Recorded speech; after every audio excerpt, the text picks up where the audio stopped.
primera instancia hablaremos de los prefilósofos.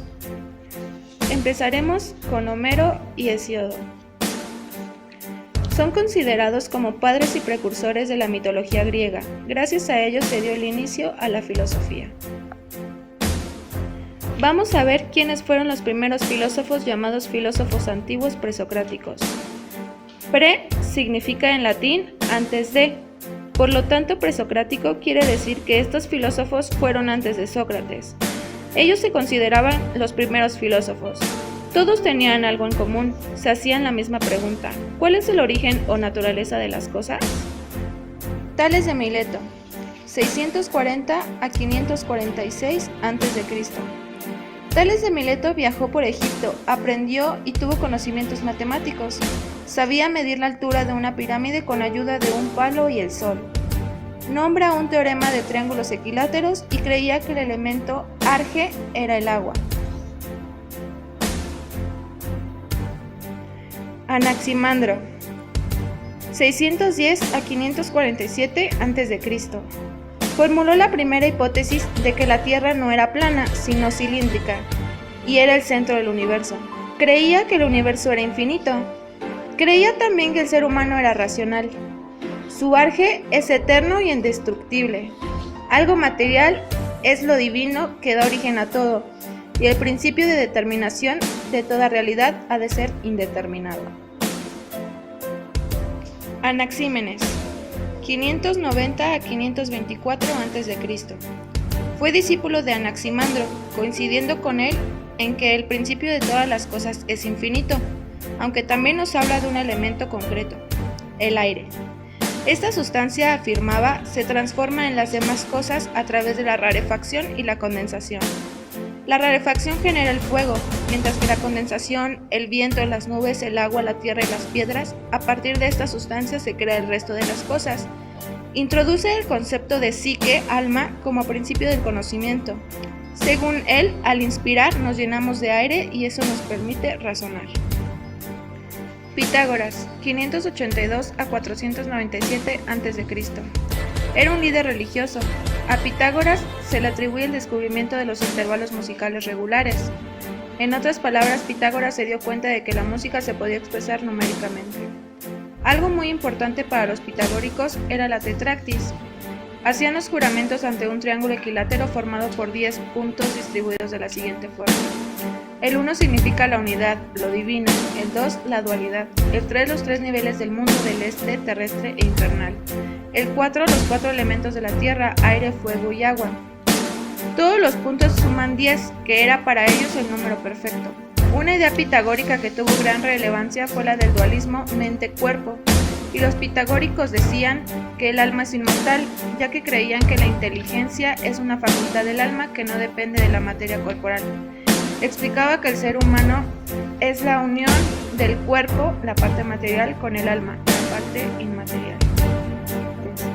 469 a 399 a.C. Es uno de los filósofos más importantes de la filosofía antigua. Él iba a las plazas a enseñar gratuitamente a todo aquel que así lo quisiera, ya que la educación era un lujo que solo los de clase alta se podían dar.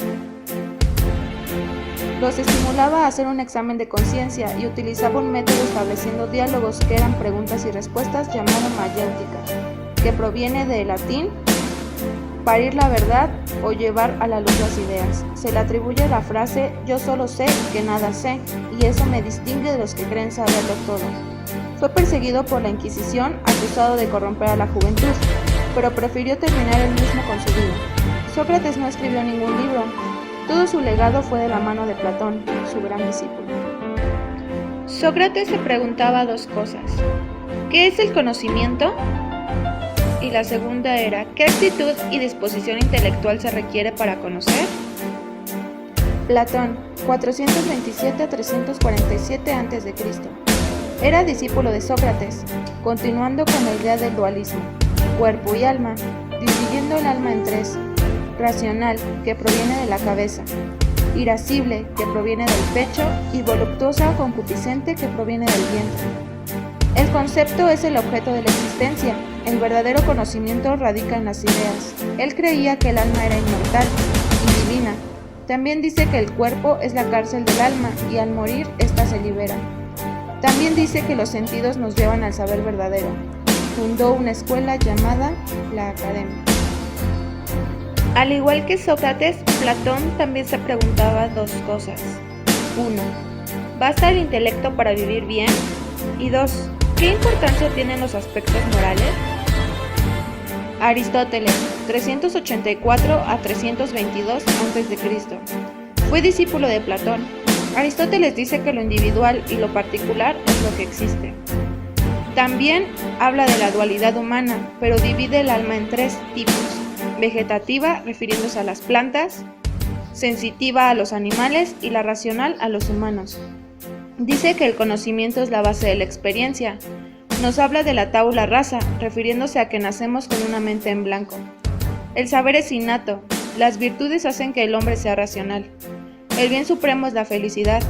Fundó una escuela llamada Peripatética y fue el primero en emplear el método científico y la experimentación.